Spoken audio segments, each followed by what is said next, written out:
Welcome to the Stoned Ape Podcast. I'm Wes, and today we'll be talking about the Ptolemaic Empire, starting with the death of Alexander the Great and going to the beginning of Cleopatra VII's reign.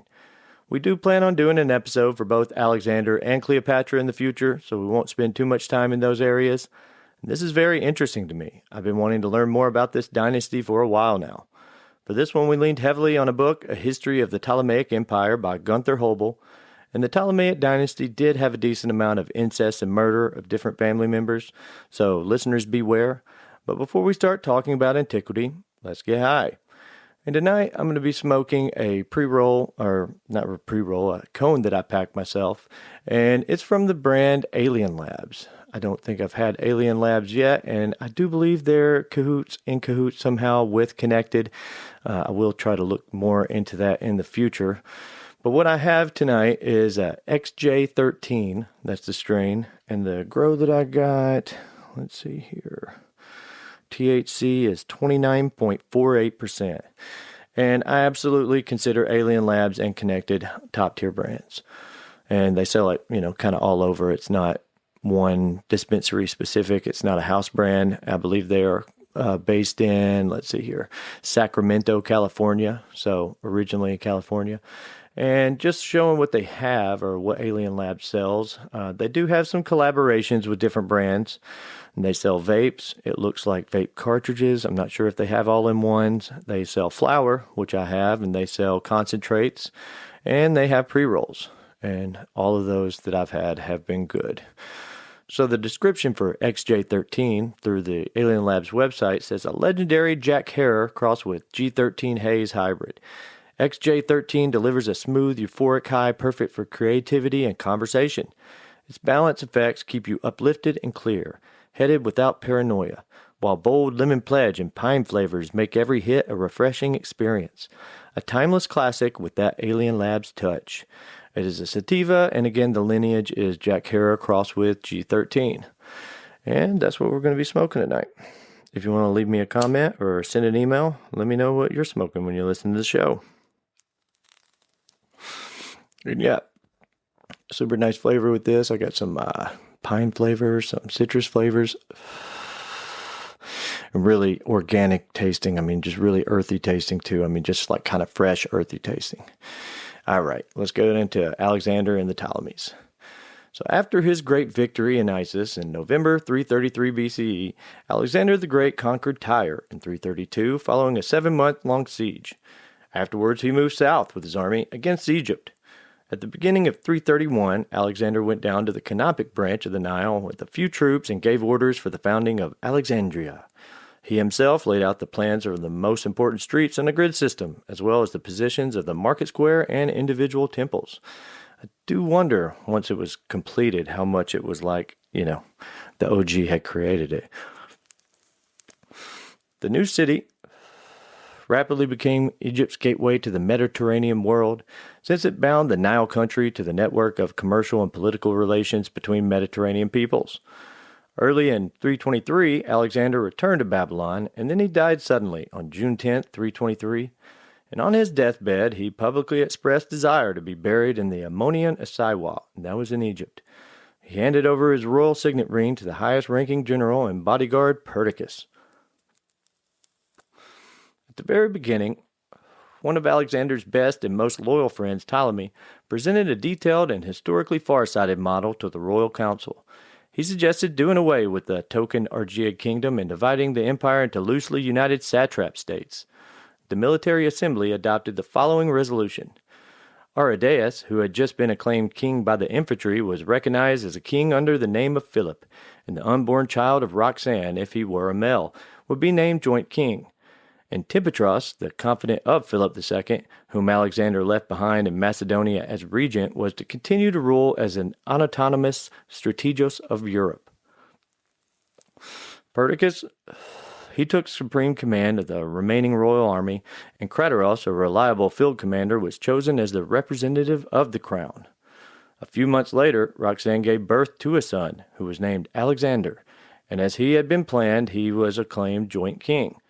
The tension between the original idea of maintaining the empire and the ambitions of some successors to rule in their own areas independently and the expansion of these territories was a decisive factor in the clashes for the years to come. Ptolemy was allotted the best share, namely Egypt, which was rich and because of its location, virtually independent. Antigonos Monothelmos took possession of Pamphylia and Lycia. Eumenes received Paphlagonia and Cappadocia, and Lysimachus got Thrace. The young Seleucus did not receive a satrapy, so Perdiccas handed him the command of the royal cavalry. All right, Ptolemy the First Sodar. So the Ptolemies had, I believe it's called an epitaph, and I do think the majority of this was added after their life. I don't think they went their whole life. I mean, obviously, so Soter, means savior or deliverer, so I doubt young Ptolemy was going around as a savior when he was a kid. I think this was something that was added afterwards, and a lot of the Ptolemies will have like a little name that's, again, I don't understand it 100%, but a lot of them do have that. So Ptolemy was born in 367 or 366 BCE, a son of Arsinoe, who belonged to a respected Macedonian family of the Lygid Dynasty. His father isn't known, and even thought to be possibly Philip II. Ptolemy witnessed the rise of Philip II of Macedon and also took part in Alexander's conquest of the Persian Empire from the beginning. In the successful campaigns of 327 against the mountain peoples of Pakistan, Ptolemy commanded one-third of the army. Ptolemy married a distinguished Persian woman, Artikama, whom he divorced shortly after Alexander's death. During the long period of his rule in Egypt, he composed a history of Alexander, which he placed himself special emphasis on his own achievements. As satrap and later king, Ptolemy I contributed to the formation of the empires of the Diadochi, as well as the slow consolidation of the Hellenistic states, and thus decisively influenced world history. So the Diadochi, I believe, was made up of between him and a couple other guys. They were constantly fighting over the land that Alexander had. I believe some people were trying to, command all of it like Alexander did. But honestly, Alexander barely ran his entire empire. Eventually, even if he lived, it would have been really hard to hold together. Okay, so that conflict over Alexander's body. Let's talk about that. Alexander's body had been embalmed in Babylon. The funeral carriage, which took 2 years to make, was now under Perdiccas' control. He ordered the body be brought to the ancient tombs of the Macedonian kings in Agai, and Ptolemy, who hoped to increase his status, intercepted the burial train in Syria and stole Alexander's body, taking it back to Egypt. For Ptolemy, it was more important to have Alexander's corpse than to respect the wishes of the deceased. He then had him buried in the ancient capital of Memphis and later onto a tomb in Alexandria. The brazenness of his interception of the funeral carriage accelerated the war in which Perdiccas had already been planning against his allies. And the growing power of Ptolemy probably caused Perdiccas to strike Egypt first. He lost 2 battles there and was killed by his own officers in a field general's tent. Through his goodwill and the careful distribution of food to the opposing army, Ptolemy won general admiration. He refused the regency which was offered to him, and while these events transpired in Egypt, Eumenes, who was a follower of Perdiccas, defeated Craterus in Asia Minor. And this was the first war of successors, and I believe there ends up being like 5 or 6 of these, at least. Eumenes was eventually defeated and executed in the winter of 316. At Traperodesis, Ptolemy had his satrapy confirmed, and he was also granted the right to further conquests in the west. Seleucus, the former deputy of Perdiccas, received Babylon. Shortly before Antipatrus' death in the autumn of 319, he appointed the former general of Alexander the Great regent and strategos of Europe. The Diadochi were dissatisfied with him, so Cassandros, Antipatrus' son, immediately formed a coalition with Ptolemy, Antigonus, and Lysimachus. The ensuing military conflicts would be known as the Second War of Successors. Ptolemy, whose policy always aimed at strengthening and securing his satrapy, annexed Syria and Phoenicia after Antipatrus' death and was quick to address the problem of the military and economic buffer zones around Egypt. At the beginning of 316, Alexander IV was the only remaining king. And I didn't mention it before, but Alexander the Great was also Alexander the Third. That's why his son was Alexander the Fourth. And his boy was hostage in the hands of the new ruler of Macedonia, Cassandros, who kept him in custody with his mother in Amphipolis. In the winter of 316, Antigonus Monothelmos, I'm just going to go Antigonus. I don't know how many Antigonuses show up in this story, but fuck that other word. Strategos of Europe finally defeated Eumenes after years of warfare. In 315, he arrived in Babylon and demanded Seleucus give him an account to the administration of the satrapy. And Seleucus refused, but feared for his life, so Seleucus fled to Ptolemy, who received him with honor. With a show of force, Antigonus seemed to be emulating Perdiccas' attempt to establish a central authority within Alexander's empire, and Seleucus managed to form a coalition against Antigonus made up of Ptolemy, Cassandros, and Lysimachus. Antigonus did not comply with their final demands and started the Third War of Successors. Antigonus entered into a pact with some of the Cypriot kings, but Nicacrian of Salami, Salami? I'm not sure. I looked it up. It said salami, but I just don't want to say that. It doesn't sound antiquitish to me. So I'm going to go Salami. Stayed an ally of Ptolemy. That rhymes. The driving force of the Ptolemaic war machine was Seleucus. Together with Menelaus, he was the leader of the operation of Cyprus, which in 313 was won for the Ptolemaic Empire. Soon after, Ptolemy and Seleucus united their respective military interests in the expedition of Syria. A battle took place in the autumn of 312 at Gaza against the son of Antigonus, Demetrius. Although Ptolemy and Seleucus were victorious in battle, Ptolemy had to retreat when faced with an advance of a superior force from Antigonus, who gained control of Syria once again. At the same time, Seleucus was able to move a small expeditionary corps beyond Petra to Mesopotamia. In August of 311, he captured his satrapy of Babylon. Since 308, Seleucus was able to build up the Seleucid Empire by capturing the eastern part of what was once Alexander's empire, as far as India. Around the beginning of autumn in 311, a peace was concluded. Antigonus's power was confirmed in all of Asia, but apparently no mention was made of Seleucus's activity. Ptolemy's foreign territories, Cyprus and Cyrenaica, were also not a part of this settlement. Cassandros was to be strategos of Europe until Alexander IV reached adulthood, and thus in 311 the empire of Alexander was legally preserved as a hereditary monarchy. For many years, Cassandros' position was made valid and legitimate by the fact that he had the recognized king and the king's mother. Alexander's 14th birthday approached, and he would soon join the ranks of the royal pages. He thereby became all the more dangerous to Cassandros. For this reason, Cassandros had Alexander and Roxanne quietly eliminated in 310 BCE. In 306, the conflict between Antigonus and Ptolemy came to a head when Demetrius dealt Ptolemy a crushing defeat in Salami, and in the battle most of the Egyptian fleet and half the transportation ships were lost. After his son's victory against Salami, Antigonus became the first of the diadochi to assume the title of king. Hoping to eliminate the other diadochi without effort, Antigonus claimed in this way to be the successor within the empire of Alexander. In response to this, Ptolemy was acclaimed king by his own army in late summer of 306. The other diadochi, Seleucus, Cassandros, and Lysimachus, quickly followed his example.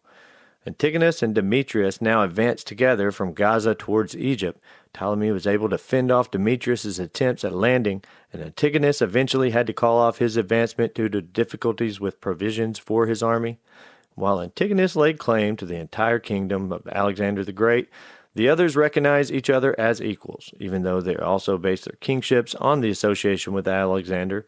For this reason, Cassandros bore the title of King of Macedonia, since he ruled Macedonia.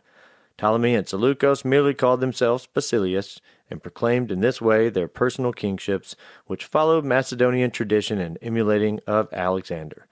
Soon after his coronation, a realistic image of Ptolemy began to appear on coins he had minted, and he was the first to do this, first to make coins from the rulers, from the government, to the people. So it was obvious that Ptolemy explicitly associated himself with Alexander by the means of his coronation as Egyptian pharaoh. After the failed Egyptian campaign, Antigonus sent his son and co-regent to conquer Rhodes. The Rhodians had immediately recognized Ptolemy's royal title since it seemed advantageous to them for economic reasons. In the well-known siege of 305, the Rhodians were able to put up a successful resistance because of the military contingents and food supplies shipped by Ptolemy. To commemorate the fortunate outcome, they erected the famed Colossus of Rhodes at the entrance of the harbor and offered extravagant honors to Ptolemy. Since the power of Antigonus and Demetrius was still great, the other Diadochi immediately formed a new coalition. In 301, Antigonus lost the last battle of Ipsus and died in combat. Demetrius was able to escape and retain Cyprus as well as his positions in Greece. Ptolemy himself was not present in Ipsus. Pursuing old plans in the east, he occupied the south coast of Syria. Antigonus's empire was divided amongst the three victors of Ipsus. Lysimachus received Anatolia as far as Taurus, with the exception of the coastal sites under Ptolemy's control in Cilicia, which went to Cassandros' brother, Plastarchus. Seleucus was to have received all of Syria from the Euphrates until the Mediterranean, but he refrained from pressing his claims to Ptolemaic Syria due to his friendship with Ptolemy. And yeah, to be clear, if any of these guys are your favorite antiquity person and I just butchered their name, fuck off. Cassandros died in 297. In the resulting turmoil amongst his sons, Demetrius managed to have himself acclaimed king of Macedonia in 294. Lysimachus, Ptolemy, and Seleucus, and that's a trio you don't want to fuck with, attacked Demetrius' scattered positions in Asia. They're like the Three Musketeers, these guys. Lysimachus took the western cities of Asia Minor, and Seleucus took Cilicia. In 295, Ptolemy was finally able to make the island of Cyprus part of his empire. The island was of strategic importance for the Ptolemies, from its geographical position as well as its natural resources. Sidon and Tyre also came under Ptolemaic control in 295. 6 years later, we find Ptolemy allied with Lysimachus, Seleucus, and Pyrrhus of Epirus, maybe, and the coalition meant to finally bring down Demetrius, known as the Fifth War of Successors, so we're getting through these wars. At the latest, in 287, Ptolemy was finally able to take over the protectorate of the Island League, originally founded by Antigonus. Control of the islanders resulted in the Ptolemaic hegemony in the Cyclades for the next 3 decades. In 285, Demetrius fell in the hands of Seleucus and died in his custody in 283. A good part of the politics of the Diadochi was developed through marriage unions, and in this area Ptolemy was very successful. Between 322 and 319, Ptolemy, then satrap, married Eurydice, daughter of the regent Antipatros, and the marriage produced Ptolemy Coronis and Meleager, both of whom were destined to become Macedonian kings for a short time. It also produced a third son, as well as 2 daughters, Lysandra and Ptolemy. Together with Eurydice, the newly Macedonian widow, Berenike, had arrived. So a lot of these words are going to sound very similar, and it's going to get even worse than that because they're going to be literally the same word, but we're going to try to stay in it. She soon became Ptolemy's mistress and then third wife, Berenike I, after Eurydice had been pushed aside.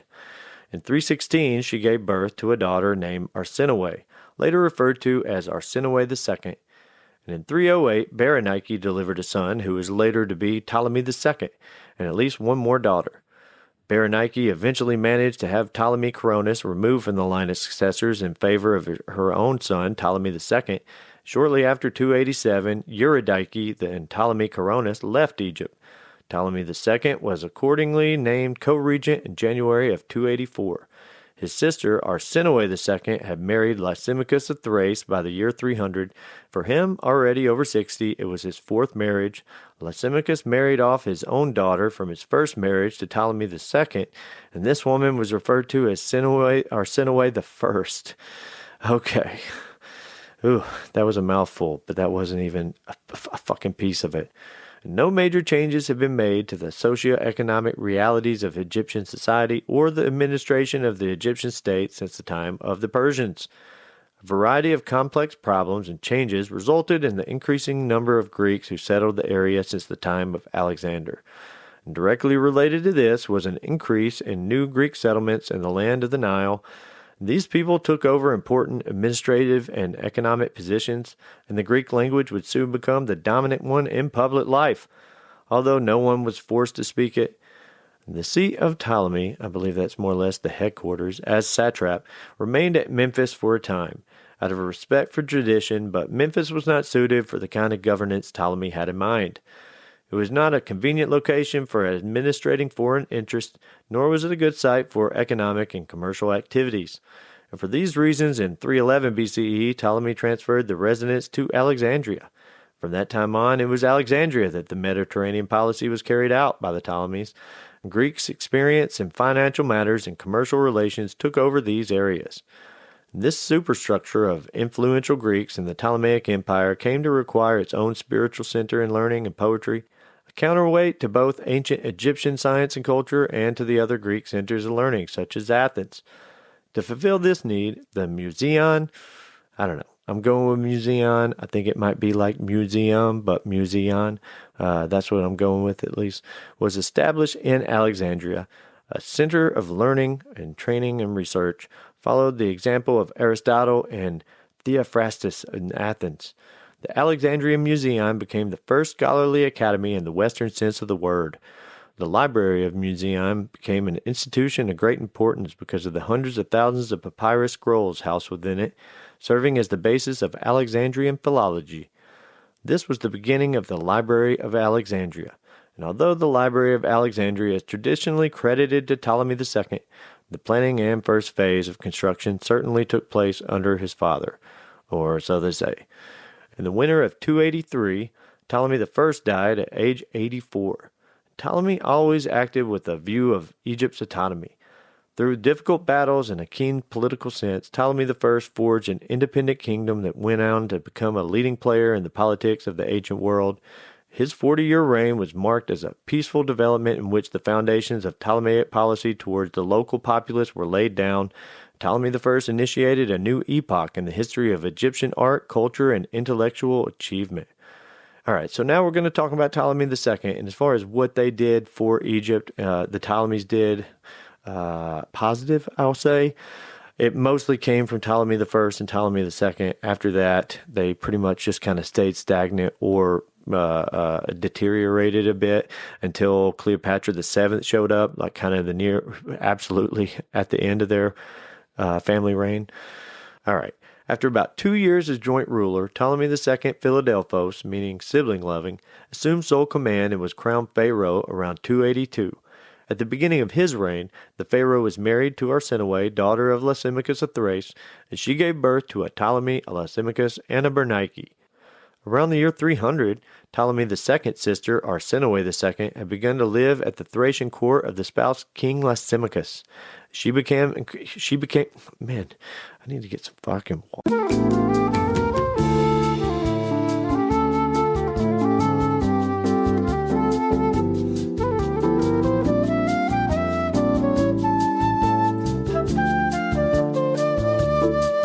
All right, sorry about that. A little cotton mouth. She became increasingly ruthless and hungry for power, and this is Arsinoe II we're talking about. And she succeeded in having the successor to the throne, Agathocles, killed. This managed to eventually spark the Sixth War of Successors, and this is the last War of Successors, so 6 of them. Lysimachus lost his life in 281, and Arsinoe II ended up marrying Ptolemy Coronis and became Queen of Macedonia. For 17 months, Ptolemy Coronis, Arsinoe's half-brother/cousin, had ruled Macedonia before losing his life in battle. Arsinoe II's 2 sons, with Lysimachus left behind, were also killed, but she was allowed to flee. Allowed to flee or just fled. So she fled to her brother Ptolemy II in Egypt around 279, and once again took to intrigue, and this time she directed it against Arsinoe I, who stood in her way in becoming queen for a 3rd time. Shortly after, Arsinoe I was banished to Kryptos, and Ptolemy II and Arsinoe II, who were full siblings, got married. The union between brother and sister was taboo, and a scandal of the first order for traditional Greeks and Macedonians, but soon became extremely normal to the Ptolemies. In a way to legitimize their marriage, they compared it to Isis and Osiris for the Egyptians, and Zeus and Hera for the Greeks, both mythological instances of full sibling marriages. Ptolemy II was considered the last great pharaoh of Egypt due to the consistent decline basically until Cleopatra VII. And from this point on, we'll mainly be talking about family members marrying and having incest babies that murder, marry, and have other incest babies. Okay, let's keep this shit together. And so we're going to hear a lot of Ptolemies. There are a lot of Ptolemies. There are several Arsinoes. There are several Bernices and a lot of Cleopatras. So let's do it. And we're going to trace it more or less down to the last dynasty. We're not going to talk a whole lot about what they did in their time, but we're more or less going to talk about who they married and the kids that they had and who their kids married. Okay, Ptolemy II Philadelphos died early in 246. His son, Ptolemy III Euergetes, meaning benefactor, then took over office for the king and was crowned king. He styled himself as the son of Ptolemy II and Arsinoe II since his real mother had been exiled, and Ptolemy III married the daughter of Magus of Cyrene, Berenike II, and she bore him Ptolemy IV Philopator, and that meant father-loving, and Arsinoe III, that was his daughter. Okay, Ptolemy IV married his sister, Arsinoe III, so already starting out weird, and she bore him a son, Ptolemy V, Epiphanes, meaning the glorious. In the spring or summer of 204, Ptolemy IV died at around age 40, and Ptolemy V was barely 6 years old and became co-regent soon after he was born. So he was a little fucking kid. So in Memphis in 196, young Ptolemy V was crowned pharaoh. So 196, he was like 14 at this time. In the following year, he was engaged to the daughter of Antiochus III of the Seleucid Empire, Cleopatra I, and later married. Cleopatra gave Ptolemy 2 sons and a daughter, Ptolemy VI, these numerals, Philopator, meaning father-loving, Ptolemy VIII, Physign, meaning potbelly, and that's what I'm talking about with these nicknames or whatever they say after their name. I don't think people were calling him potbelly. Maybe he was just a dick, or maybe he had a potbelly. And Cleopatra II, and that was their daughter. Ptolemy V died at around 30 years of age, and his son, Ptolemy VI, was then accepted as the king, and Cleopatra assumed guardianship and was officially established as regent. Cleopatra had coins minted which bore her name. She died in the spring of 176, so that was his mother, Ptolemy VI's mother, who had the first coins with Cleopatra. Ptolemy VI became sole king in 164 and married his sister Cleopatra II. So almost all of them are marrying their sisters. Cleopatra and Ptolemy had 4 children: Ptolemy Eupator, Cleopatra Thea, Cleopatra III, and Ptolemy Neus Philopator. Ptolemy VI died in battle in the 7th War of Syria in 145. He was succeeded by his son Ptolemy Neus Philopator, but was soon murdered by his uncle Ptolemy VIII. This was Potbelly, Ptolemy VI's brother. All right, back to Ptolemy VIII. After murdering his nephew, Ptolemy VIII married his sister Cleopatra II, and they had a son, Ptolemy Memphitis. He later married his niece, so again, we're talking about Potbelly here, Cleopatra III, so he married 2 Cleopatras, and she bore him 5 children. So, not only were they murdering, they do end up murdering each other sometimes, but not only were they marrying each other and having kids with them, they were, marrying other crazy skinny family tree here. Ptolemy IX Soter, this is one of his kids. Ptolemy X Alexander I, so they're getting so fucked up with numbers now. They're just adding other names with new numbers. Cleopatra IV, Cleopatra Selene, and Tryphena. Ptolemy VIII ruled until he was exiled in 131 after a civil war had erupted involving his sister Cleopatra II, who ruled during his exile, and he eventually caused his sister to flee to Syria and again became crowned in Egypt. So, they were fucking each other and marrying each other and having kids with each other, but also hating each other and trying to get the power from each other. Weird-ass family dynamic here. Ptolemy's cause of death isn't known, but his eldest son, Ptolemy IX, succeeded him as pharaoh. So Ptolemy IX Soter, so he's back to savior here. Ptolemy IX married 2 sisters, Cleopatra IV and Cleopatra Selene. I do wonder if this was at the same time or different times. Like, did he have a Cleopatra menage a trois? With Cleopatra IV, he had two sons, Ptolemy XII and Ptolemy of Cyprus. And with Cleopatra Selene, he had a daughter, Berenike III. Ptolemy IX, who is known as Chickpea, I guess, even though it does say Ptolemy IX Soter II. I don't know. I don't know about these fucking numbers. All right. Ptolemy IX's reign was divided due to being deposed by his mother, Cleopatra III, who put his brother, Ptolemy X, on the throne. And Ptolemy X co-ruled with his mother until her death in 101. At that point, he ruled with Berenike. Records aren't completely clear, but Cleopatra III may have been forced to take poison by her son, Ptolemy X. So how about that? She got him on the throne, and he ended up killing her. At the end of 81 BCE, and it's not funny, but it's just so fucking crazy, awful, it's almost comical, right? It was a long time ago. All right, Ptolemy X died in 81 BCE and left his daughter, Berenike III, alone on the throne. Ptolemy X, Alexander I, married his sister, Cleopatra Selene, who bore a son, Ptolemy XI, Alexander II. Ptolemy was then married his niece, Berenike III, who bore Cleopatra VI. At the beginning of 88 BCE, Ptolemy X was ousted as a result of a military revolt and an uprising of Alexandrians. Berenike III married her cousin, or half-brother, or step-brother, I don't fucking know, Ptolemy XI, and after 18 or 19 days, Ptolemy had her murdered and assumed the throne on his own. This was a bad idea because she was very popular, and outraged Alexandrians dragged Ptolemy XI from his palace and killed him. He was succeeded by his nephew, Ptolemy XII. Okay, Ptolemy XII was Neos Dionysus. That's after his name, so it's Ptolemy XII, Neos Dionysus.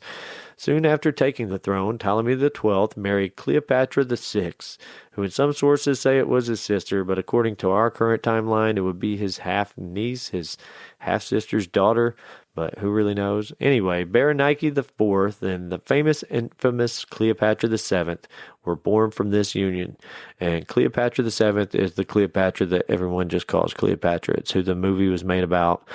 I think they might be making another movie about that with Gal Gadot or whatever her name is. He also had three other children, Arsinoe IV, Ptolemy XIII, and Ptolemy XIV. His mother is unknown. Ptolemy XII was exiled to Rome in 58 BCE. His wife and daughter ruled until his return in 55 BCE. He had barely returned before he had his daughter Berenike IV, as well as many other supporters, killed. So he got back on the throne and killed his daughter. At the end of his life, he made his daughter Cleopatra VII co-regent, and keeping tradition, put her eldest brother by her side in joint rule, and her brother was around 12 years old at this time. I don't know if you knew that, but Cleopatra married a couple little boys, and they were her brothers. A series of documents make it clear that shortly after their accession to the throne, Cleopatra expelled her brother from joint kingship and ruled alone for approximately 18 months. So even these marriages, even though they would put them together, they were blood related, and they still could not give a flying fuck about each other. And we'll leave it on that note that Cleopatra married two of her brothers, Ptolemy XIII and Ptolemy XIV, and she had them both murdered. She took an empire in shambles and turned it around, making Egypt an economic powerhouse once again before her own demise. But that is for another episode. So in a nutshell, that was the Ptolemies, the longest dynasty to come from Alexander the Great's conquest to rule the world, and one really fucked up family of pharaohs. They did a lot of good for Egypt and for the Greeks essentially, especially the first two. The Great Library of Alexandria, one of the greatest libraries in antiquity, said to house the entirety of human knowledge at the time, and the Lighthouse of Alexandria, one of the 7 wonders of the ancient world, were constructed under Ptolemy I and Ptolemy II. They introduced new revenue and property laws, cultivated new crops, growth in international trade, and created the first official Egyptian coinage. They also hated each other, and clearly cared more about power than any son-loving, mother-loving, father-loving epithet they were given. It's amazing how they lasted so long, and even more amazing, in an insanely gross level, how many of them were able to reproduce. Shallow gene pool for sure. Cleopatra VII had 3 children herself, none with a family member, think Osiris, and still, according to all accounts, before they were brutally murdered, they were healthy. And that's what we have for you guys today. Thanks for tuning in. If you have something to say or a good subject to explore, leave a comment or send an email to stonedapepod@gmail.com. Follow us on Facebook at the Stoned Ape Podcast with Wes Ranson. And if you prefer YouTube, we're at youtube.com/@stonedapepod. We'll have links for these down below and a link to our Patreon. Thanks again and have a chill day.